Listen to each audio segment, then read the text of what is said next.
Welcome to InThisCornerTV.com. I'm Smitty. We're at the IBA gym here in Las Vegas, Nevada. We just spent some time with former four-time heavyweight champion, 47-year-old Evander Holyfield, who takes on Frans Botha at the Thomas Mack on Saturday night. We spoke to Evander about the upcoming fight and where he sees his career at this point. Saturday night, you take on, what did they call him? Was he the White Buffalo? Is that what he was back in the day? Frans Botha, a good fighter. Tell us about this fight. Well, it should be an action-packed fight. Botha, he's the type of guy that comes to fight, and all the fights that he ever lost were against the champion. So he never one more fight to lose against another champion, but he lose against the best one. Yeah, good to be back in Vegas fighting? You're home away from home? Well, when I look at Vegas, I think about all the great things that happened for me in my boxing career. You know, people don't even realize to make the Olympic team. I won here in 1984 at the Olympic box-off.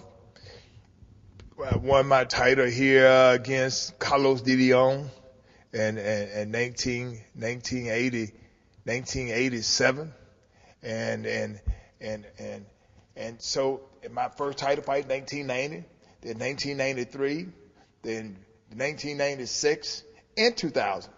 All my heavyweight championship I won here in Vegas. So, you know, Vegas had been a town for me.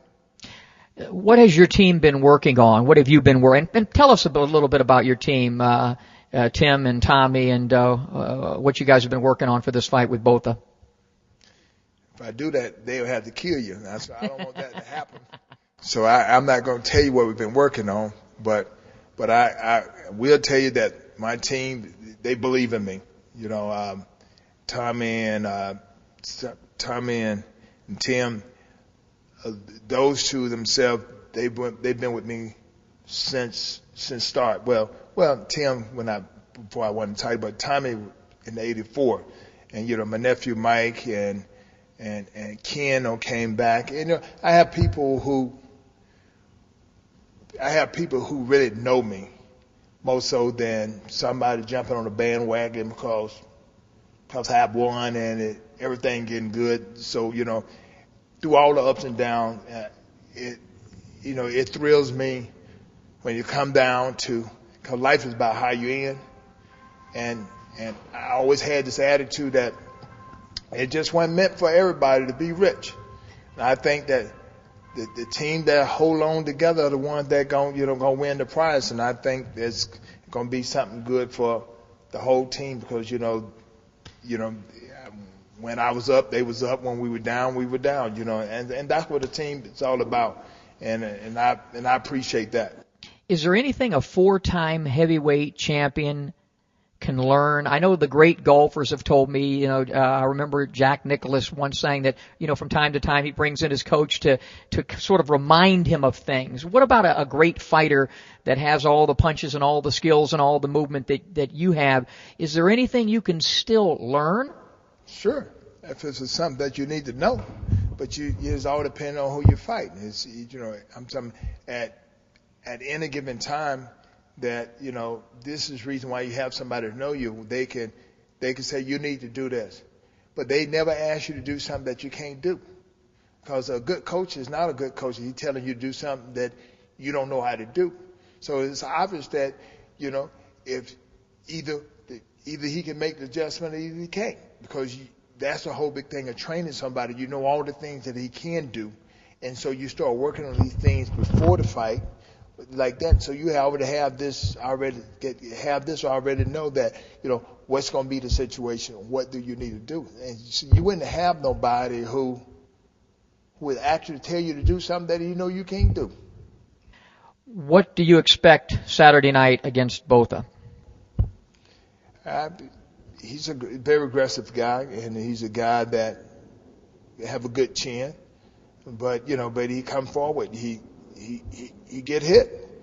And so I really don't have problem with people who get hit. If they get hit, that means hit them, and the chance to win is not going to be good because they get hit. You like guys that get hit. Well, you know, I'm telling you, everybody get hit, but when you don't when you don't have defense, when you just worry about hitting somebody else and like that, and he tend to fight that way. Beyond Saturday night, what do you feel your best path would be to a 5th world title? David Haye just beat a guy you know quite well, John Ruiz. Vladimir's out there. Vitali's talking about retirement.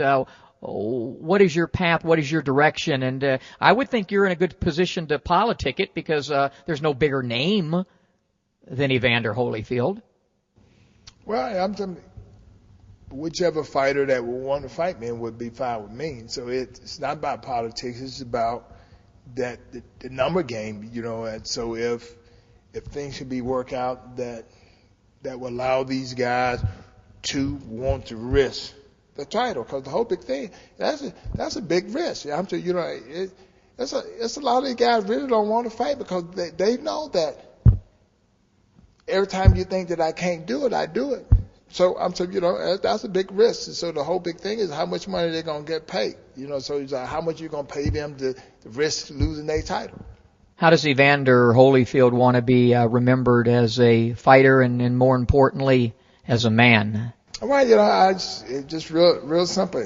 Man of God, and he showed everybody what love was, to how God gave him an opportunity, and he made the best of his opportunity. And with his opportunity, he have left a legacy that if you listen, follow direction, and don't quit, you'll reach your goal as well.